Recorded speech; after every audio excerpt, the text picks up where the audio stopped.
আচ্ছা, আপনি এখানে মূলত আইএসএফ এর পথসভার উদ্দেশ্যে এসেছেন, তো এখানে এসে আপনি সাড়া কীরকম পেলেন মোটামুটি? আগেই বলি, আমি জলঙ্গি ব্লক থেকে এসেছি। আমি জলঙ্গি ব্লকের অবজারভারের দায়িত্ব আছি ইন্ডিয়ান সেকুলার ফ্রন্টে।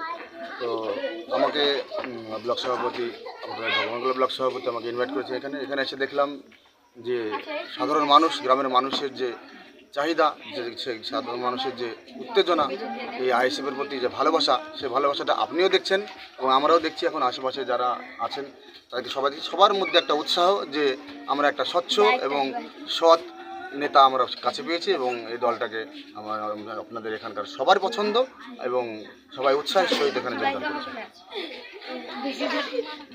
আগামী দিনে আপনাদের চিন্তা ভাবনা?